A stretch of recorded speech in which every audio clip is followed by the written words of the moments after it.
sold I to the merchant ships. Minute after they took I from the bottomless pit, but my hand was made strong by the end of the Almighty, and we're forward in this generation,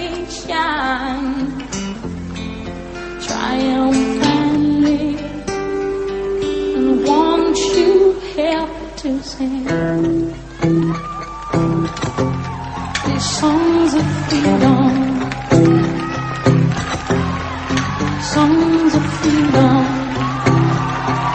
is all I ever had. Redemption song,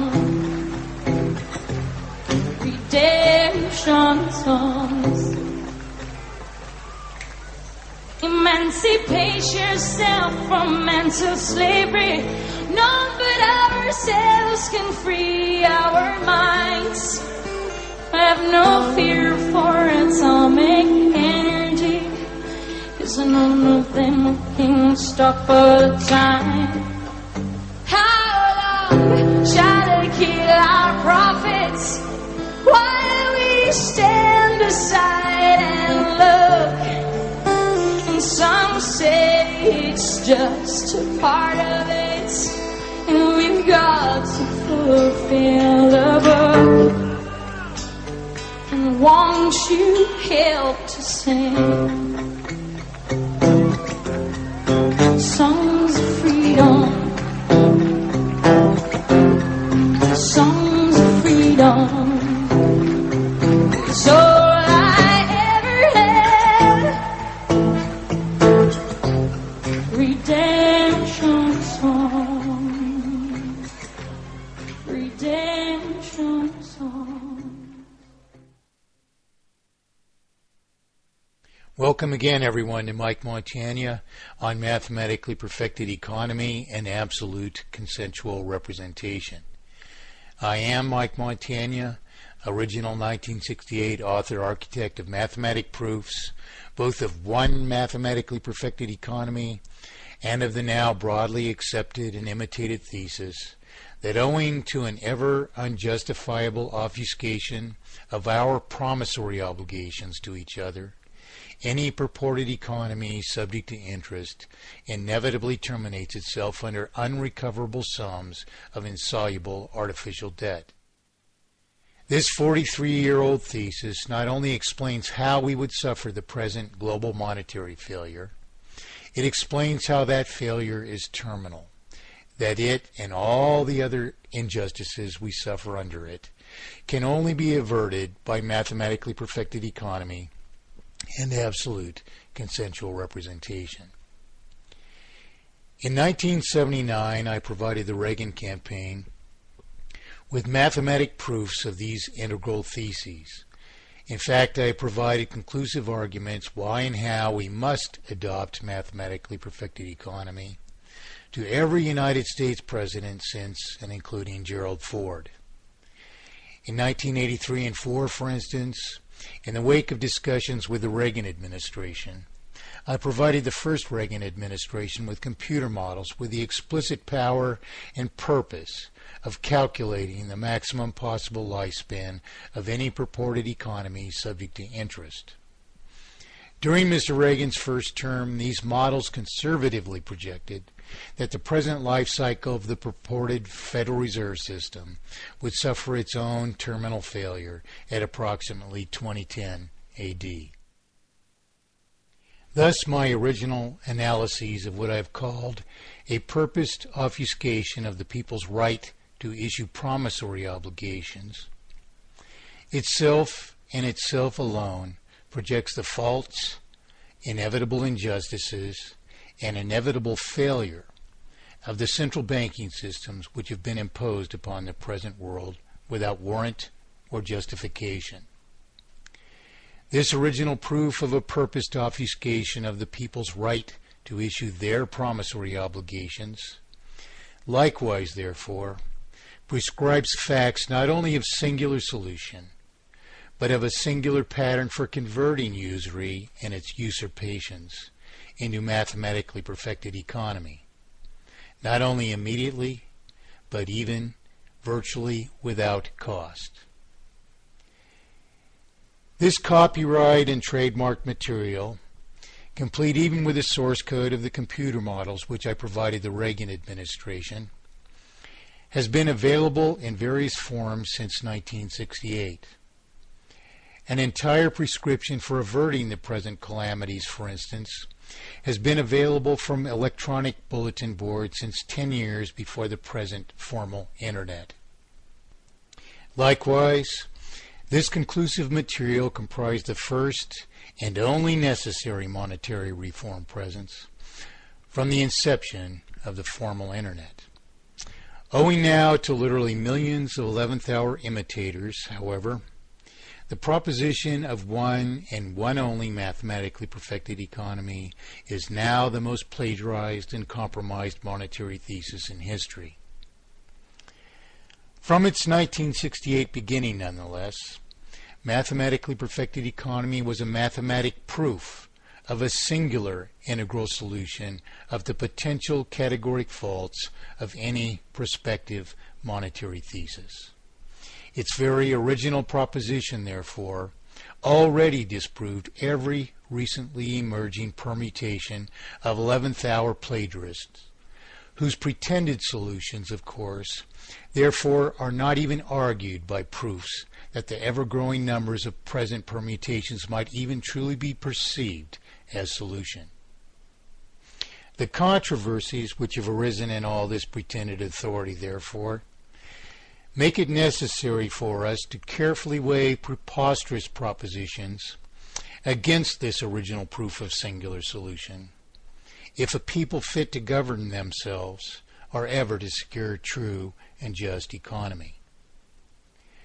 The present programs, of course, then, are indispensable to this purpose.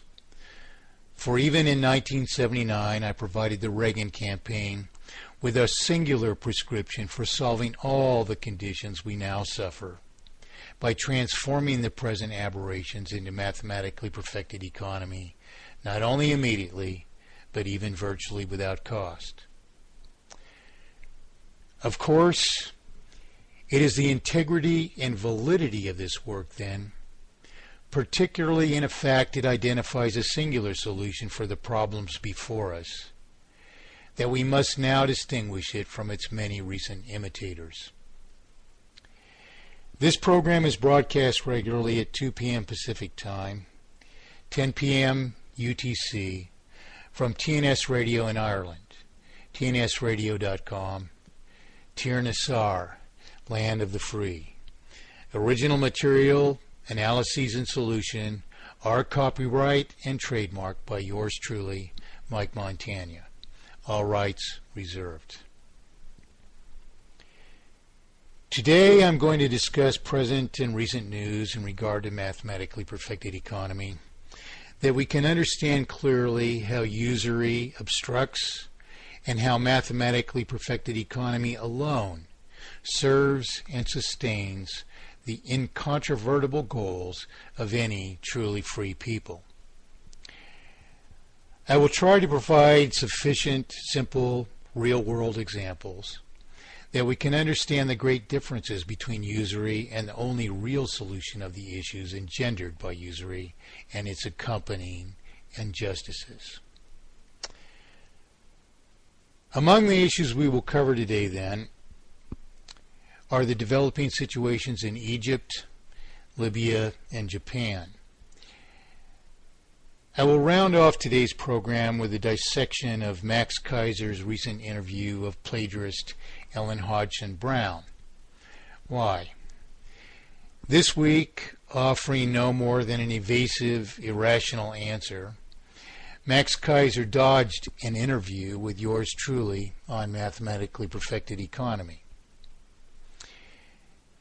No less than a decisive exposure of Kaiser's Ellen Hodgson Brown interview, therefore, can possibly explain why.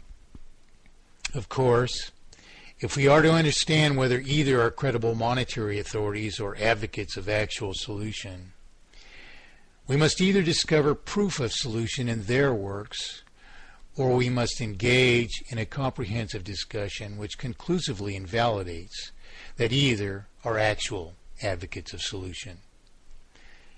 The latter, of course, is easily derived from work I did over 40 years ago. And frankly, if even Max Kaiser himself thought he had a leg to stand on against a proof of one mathematically perfected economy, I do presume he would have.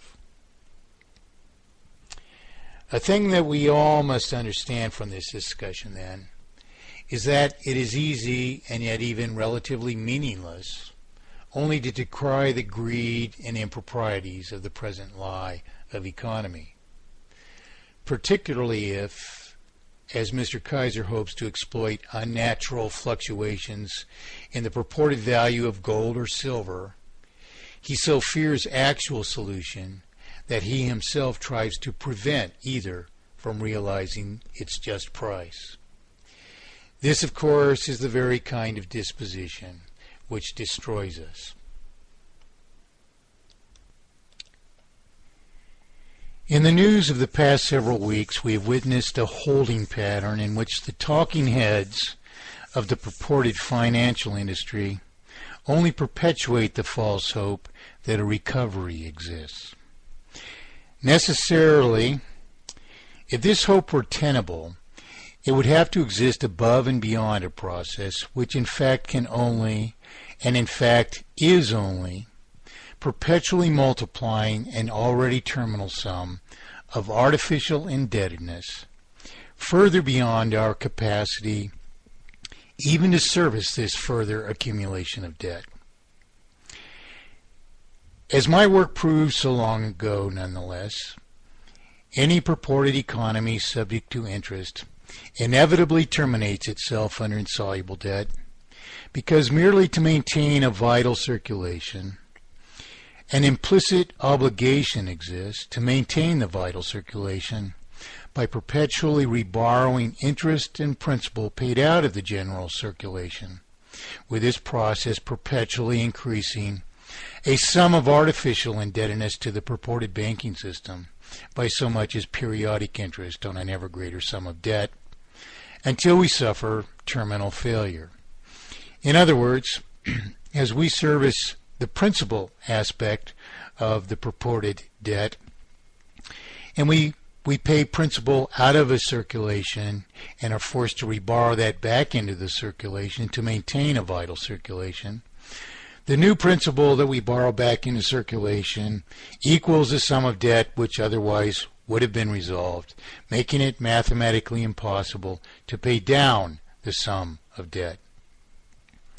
On the other hand, what interest we are forced to pay out of a circulation in servicing a sum of artificial debt, as we are forced to borrow that back into general circulation to maintain the vital circulation, being as this payment of interest out of the general circulation counted none against the former sum of debt, and as reborrowing it back into circulation comprises a new debt, the sum of debt, therefore, increases